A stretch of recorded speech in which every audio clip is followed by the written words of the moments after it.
never imagined this would be my life, you know? I mean, look at me when I started here. Like, back then, I was just like a skinny kid and no one knew what race I was. It's not often in life that we encounter a person who actively wants to lose their job. And that's especially true when that job represents the fulfillment of that person's lifelong dream and comes with a near guarantee of wealth and fame. But while it's hard to imagine, it does happen. Take, for example, Pete Davidson, a comedian and actor who made it all the way to the pinnacle of his profession, the cast of NBC's Saturday Night Live, and then, after just one season, went to Lorne Michaels and asked to be fired. So are you officially leaving? Yeah, man, Lorne accidentally gifted me a sock, so I'm free.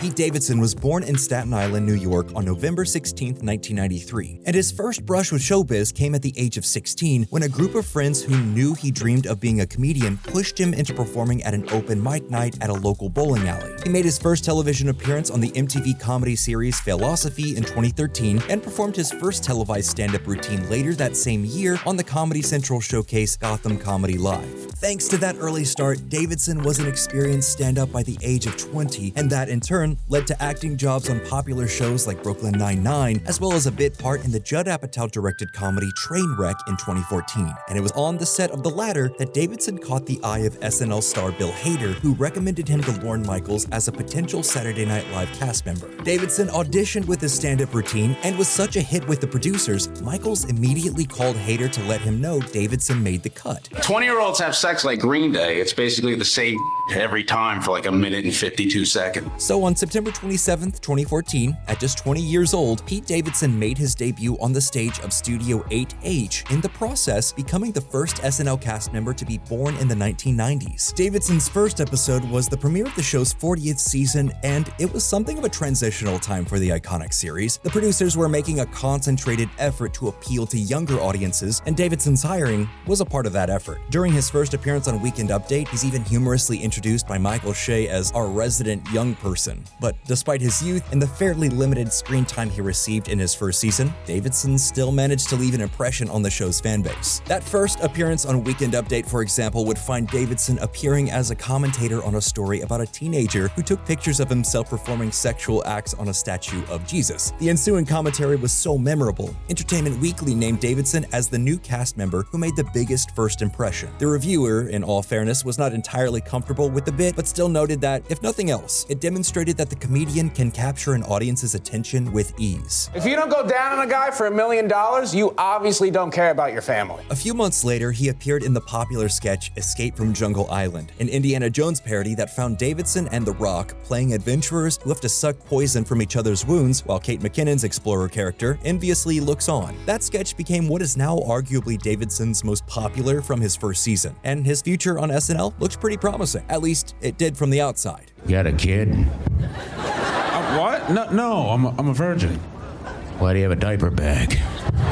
But behind the scenes, Davidson himself felt very differently about how that freshman season was going. In fact, according to the man himself, after my first year, I actually called for a meeting with Lorne. I was like, please fire me. In the Peacock documentary, SNL 50 Beyond Saturday Night Live, Davidson would even recall telling the legendary showrunner, I don't belong here. Everybody here is so talented and they don't want to be my friend. If that strikes you as a little childish, well, Davidson would eventually come to feel the same, saying of the complaint, I was a child. I was like, nobody wants to be my friend. But the truth is, his feelings weren't all that unusual for a new SNL cast member. Far from it. If you saw our video about the brutal truth about joining Saturday Night Live, then you already know the audition process is, well, brutal. But as we also alluded to in that video, the audition is really just the beginning. Once you're on the show, you face a whole new competition over who gets their material on the air, and it's just as tough as the audition, if not tougher. As Amy Poehler explains in that same documentary, every week feels like you have to prove yourself again. Sketches get cut, they die on the table.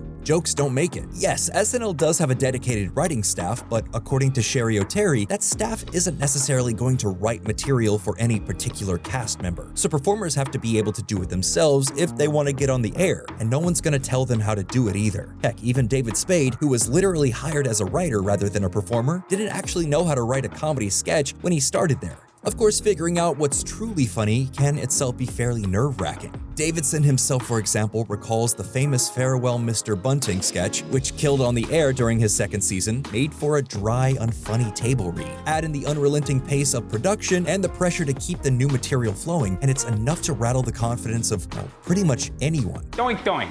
Doink, doink, doink, doink.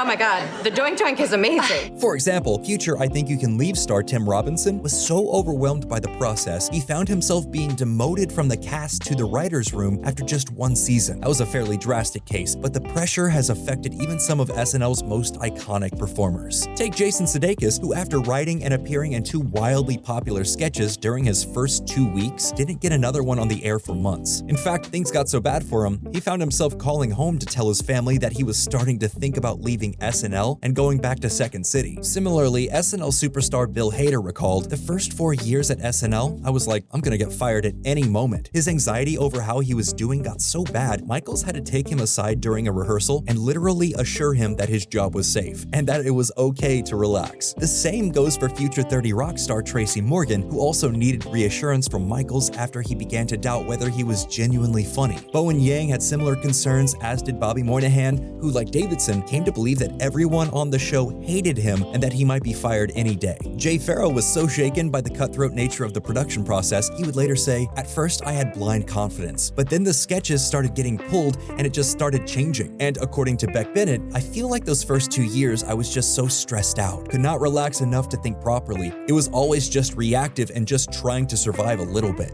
There are plenty more examples where that came from, but as Bennett suggested, hanging in and just trying to survive the first few years does seem to be the key. And that's not just our conclusion, or even Bennett's, it comes from Lorne Michaels himself. In fact, when Davidson asked him to be fired, Michaels' response was to tell him, "You don't figure it out until your 3rd or 4th year. It's just gonna suck for like 3 or 4 years." And according to Davidson, Michaels was right. Davidson stuck with it, and exactly as showrunner predicted, he got his act together after a few years. He would then go on to become one of the most iconic cast members of his era. Hey, Miss Handler!